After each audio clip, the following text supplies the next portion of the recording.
Bismillahirrahmanirrahim. Alhamdulillahirabbil alamin. Hamdan katsiran thayyiban mubarakan fih kama yuhibbu rabbuna wa yarda. Wassalatu wassalamu ala Rasulillah wa ala alihi wa sahbihi wa mawala. Assalamualaikum warahmatullahi wabarakatuh.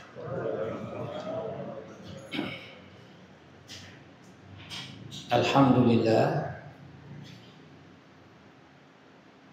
pada malam hari ini kita sudah berada di 10 terakhir di bulan Ramadan. Tidak lama lagi kita akan ditinggalkan kembali oleh bulan Ramadan. Kalau kita melihat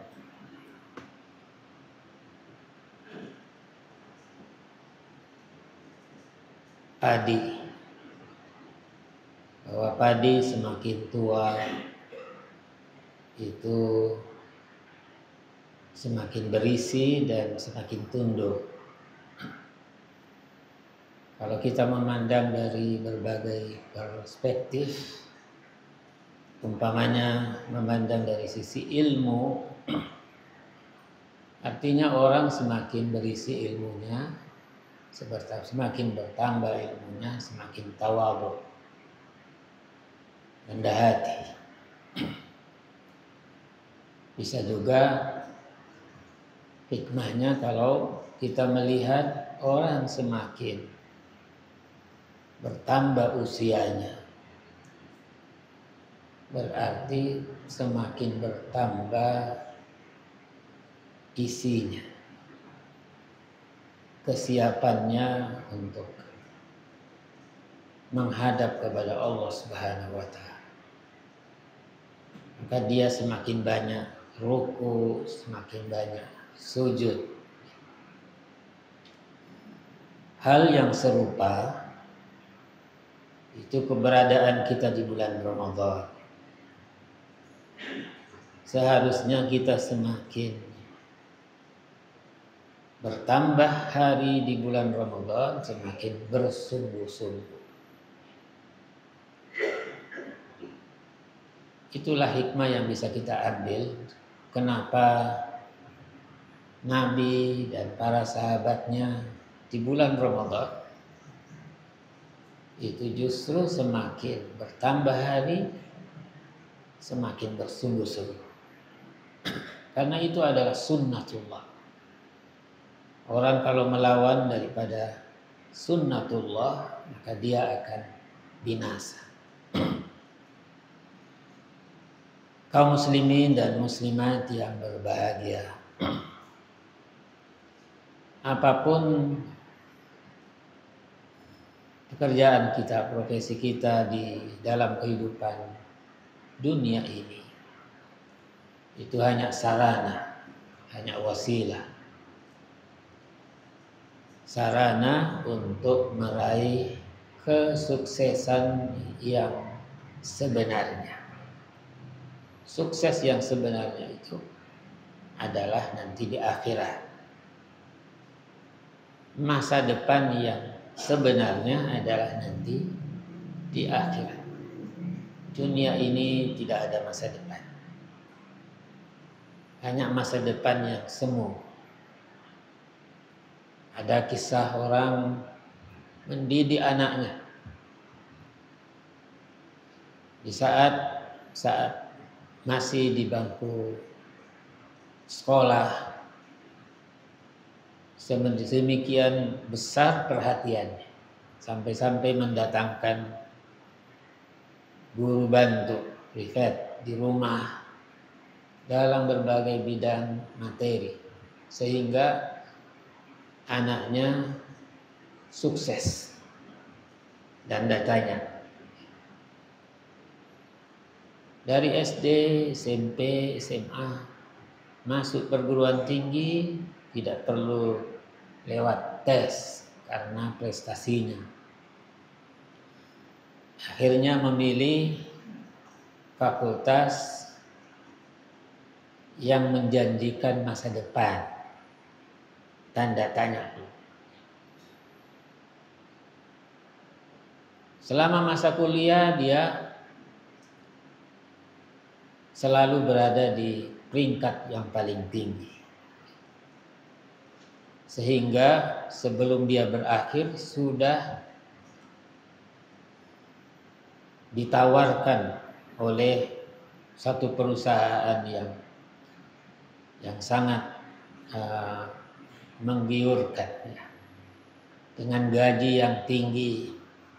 Jadi sudah ada, menurut dia sudah ada jaminan sebelum dia selesai kelak nanti dia akan bekerja di perusahaan itu dengan gaji yang tinggi. Ketika besoknya akan wisuda, malam ini dia ikut hadir perpisahan dengan kawan-kawannya di satu tempat kafe atau apalah namanya. Sampai larut malam. Setelah selesai, dalam perjalanan pulang kecelakaan. Tidak ikut hadir dalam acara wisuda. Apalagi mau meraih namanya masa depan.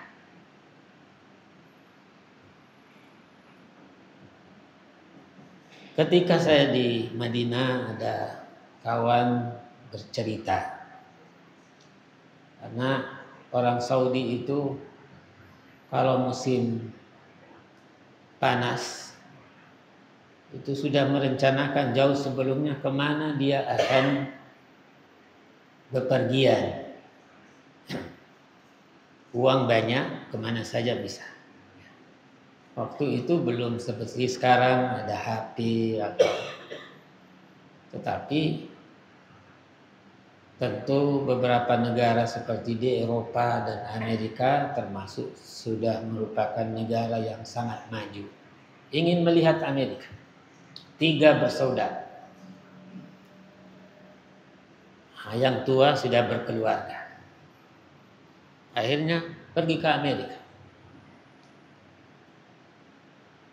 Setelah sampai di sana, singkat ceritanya, sampai di sana mencari penginapan, mencari hotel.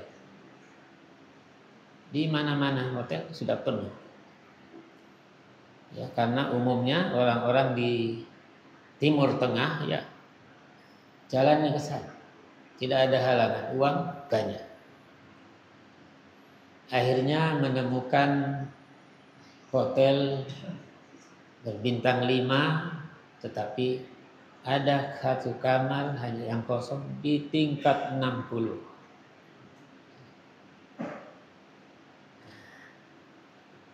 Sudah diterima, nggak tampung.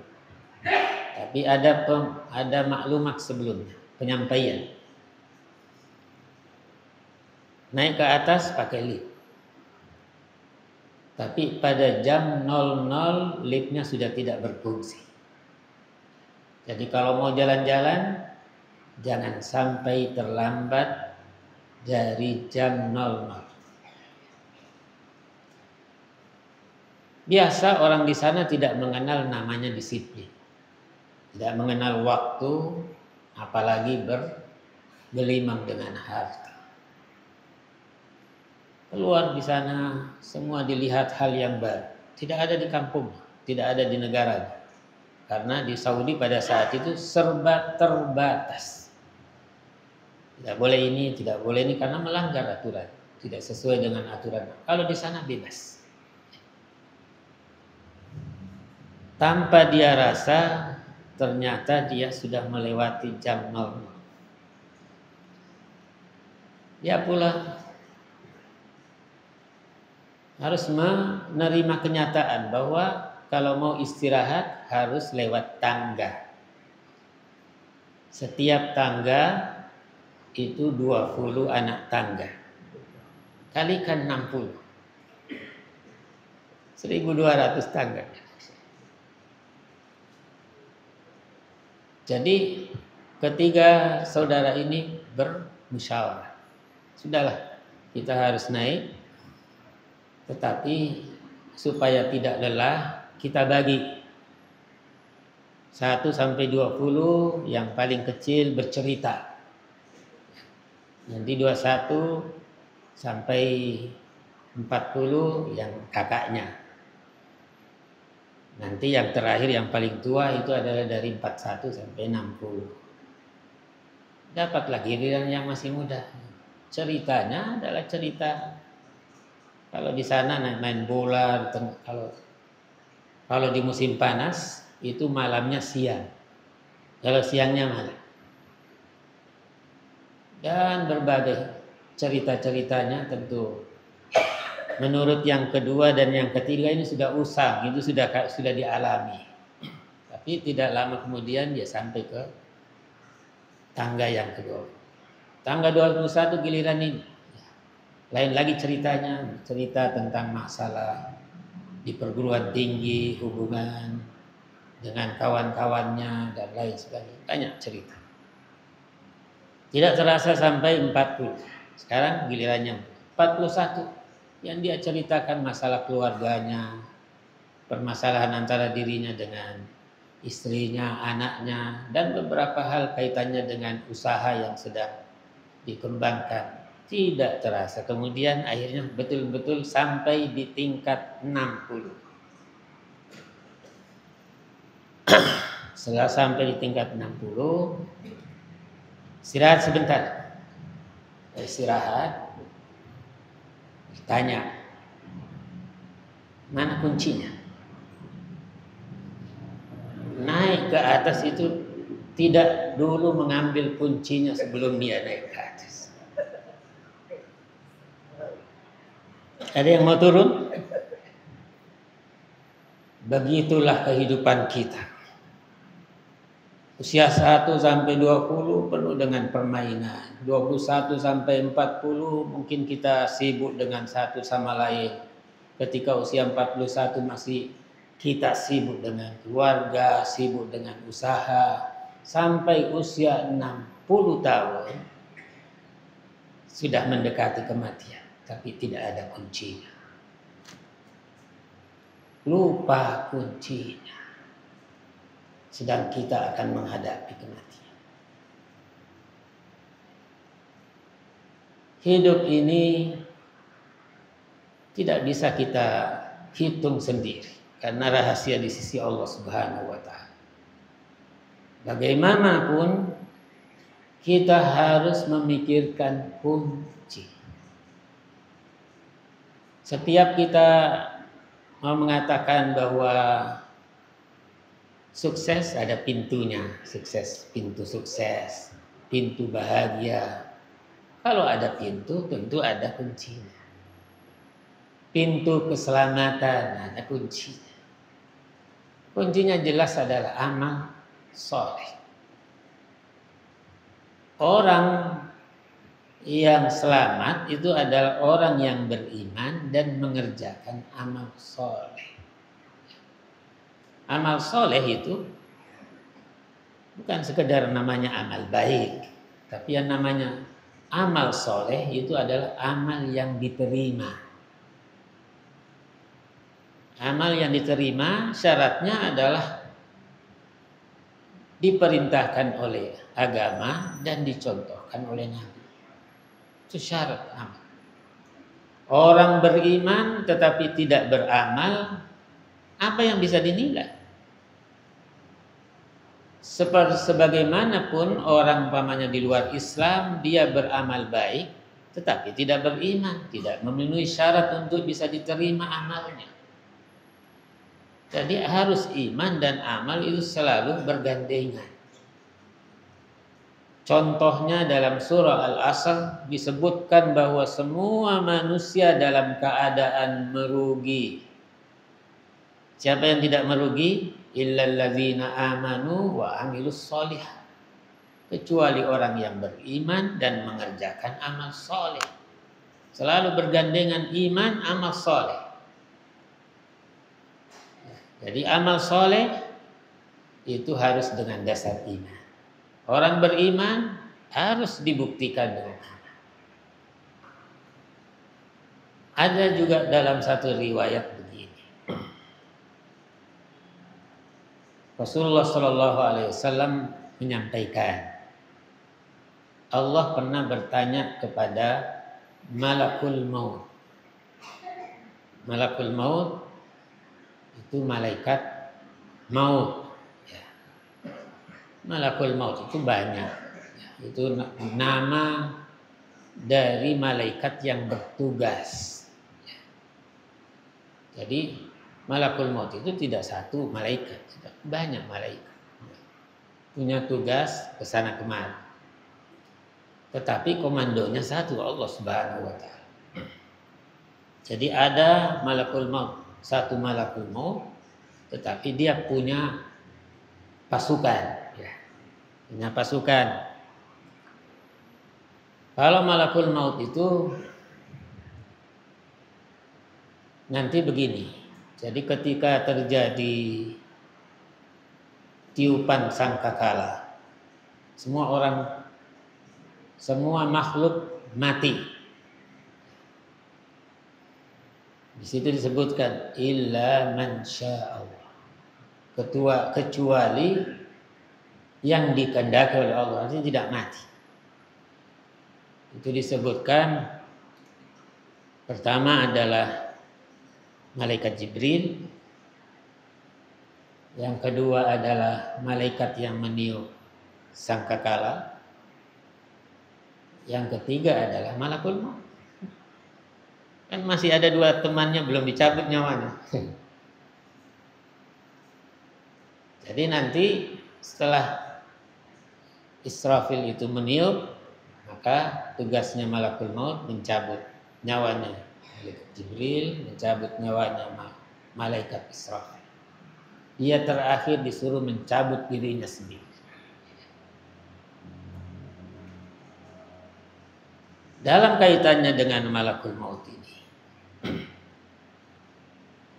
Allah pernah berfirman kepadanya, pernahkah Malakul Maut itu tersenyum? Berarti gambarannya selalu dalam keadaan tidak tersenyum.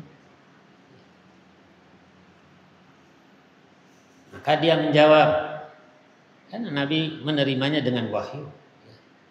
Jadi dialog ini maksudnya untuk pembelajaran bagi umatnya Nabi Muhammad SAW. Pernah tersenyum. Kenapa tersenyum? Karena ada anak muda datang ke tukang slop. Dahulu gak ada pabrik sepatu, gak ada pabrik sandal. Datang memesan sepatu, memesan sandal, buat yang paling bagus. Malakul Maut tersenyum karena orang yang membuat slop ini mengatakan, tapi tidak bisa cepat. Berapa lama? Perkirakan 1 pekan. Malakul Maut tersenyum karena tinggal 3 hari umurnya. Tinggal 3 hari umur. Ya, tersenyum ya. Maksudnya ketika diceritakan Malakul Maut tersenyum, itu pelajaran bagi kita bahwa berkali-kali dalam 1 hari kita diintip oleh Malakul Maut. Begitu ada perintah langsung dikerjakan.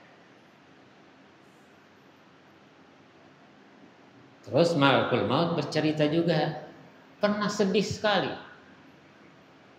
Seorang ibu dalam keadaan hamil tua, berada di gurun, tidak ada manusia. Yang ada adalah binatang buas. Tidak diketahui kisahnya bagaimana seorang wanita ini berada di gurun. Tapi ceritanya ada di gurun pasir. Gurun pasir itu seperti kalau kita berada di tengah laut, tidak ada ujungnya ini laut. Bayangkan kalau itu pasir, padang pasir. Itu di gurun pasir. Seorang wanita hamil tua sendirian, tidak ada teman. Lalu kemudian akhirnya wanita itu melahirkan. Karena melahirkan, datang perintah cabut nyawanya. Sedih malaikat maut. Terus bagaimana dengan bayinya? Dia tidak ada tugasnya adalah itu. Begitu ada perintah, tidak membantah. Hanya ada rasanya dia sedih. Artinya membahasakan bahwa malaikat itu tersenyum, malaikat itu juga bisa sedih. Tapi dia tambahkan malakul maut. Tapi ada satu peristiwa ya Allah. Aku mendatangi seorang ulama yang masih muda. Di saat aku bertugas untuk mencabut nyawanya, begitu nyawanya dicabut, tiba-tiba keluar sinar yang memancar menembus arsy-Nya Allah Subhanahu wa taala. Kaget dia. Artinya berarti kaget juga. Maksudnya ada sifat kaget. Saya kaget ketika dicabut, keluar sinar. Sinarnya sangat terang dan tembus ke arsy-Nya Allah Subhanahu wa taala. Allah bertanya,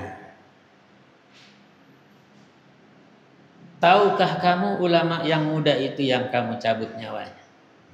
Dia tidak tahu. Dia tidak tahu. Berarti tahu juga bahwa malaikat tidak selamanya tahu namanya yang gaib. Allah kemudian menjelaskan. Ulama yang masih muda yang kemudian kamu cabut nyawanya sehingga keluar sinarnya menembus arsy Allah Subhanahu wa taala. Itulah bayi yang dilahirkan sama ibu tadi itu. Jadi kehidupan dan kematian itu adalah miliknya Allah Subhanahu wa taala.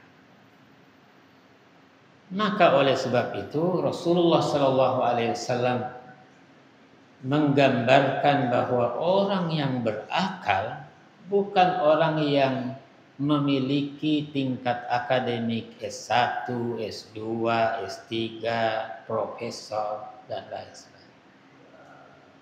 Orang yang berakal adalah orang yang mempersiapkan amal ibadahnya untuk menghadapi kehidupan berikutnya setelah dia meninggal.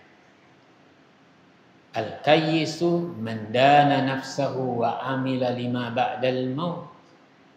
Orang yang berakal adalah orang yang dapat menahan hawa nafsunya, menahan keinginannya. Karena hawa nafsu selalu ingin ini, ingin itu. Tapi dia bisa mengendalikan. Kalau itu bisa dia kendalikan, berarti dia bisa mengerjakan amal kebaikan untuk menghadapi kematian. Tetapi ada orang justru tidak dianggap berakal.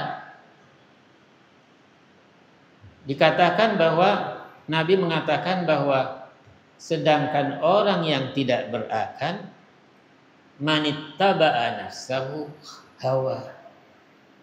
Orang yang selalu mengikuti kemauan hawa nafsu. Mau ini harus dan lain sebagainya. Dia tinggalkan amal kebaikan karena dia mengikuti hawa nafsu. Tetapi anehnya dia juga ingin selamat. Dia juga ingin surga. Kalau nanti di surga dia ingin bersama juga dengan Nabi. Itu namanya orang yang menghayal. Seperti kalau seorang pelajar tidak pernah mempersiapkan diri menghadapi ujian, tetapi di saat menghadapi ujian tidak ada yang bisa dia jawab. Setelah selesai ujian, dia mengharap juga bisa lulus, bisa mencapai prestasi atau ranking sekian. Itu adalah pikiran kosong. Hidup kita itu seperti itu. Kita di dunia ini kata Nabi, ad-dunya mazra'atul akhirah. Di dunia ini beramal, nanti di akhirat kita baru memetik hasilnya. Seorang petani kalau dia menanam padi dengan sungguh-sungguh, pasti ada sesuatu yang bisa dia tunggu hasilnya. Orang tidak pernah menanam, bagaimana dia bisa mendapatkan hasil sekalipun dia memiliki sawah yang luas. Maka oleh sebab itu, ini tidak perlu kita perpanjang karena malam 10 saatnya kita banyak dekat kepada Allah Subhanahu wa taala, menghidupkan 10 terakhir. Karena Nabi mengatakan man qama lailatal qadri imanan wa ihtisaban. Orang yang menghidupkan malam Al-Qadar, malam mulia, tidak peduli apakah 21, 22, 22, yang penting 10. Nabi mengatakan 10 hari terakhir. Sekalipun fokus pada malam ganjil, tetapi kita menghidupkan.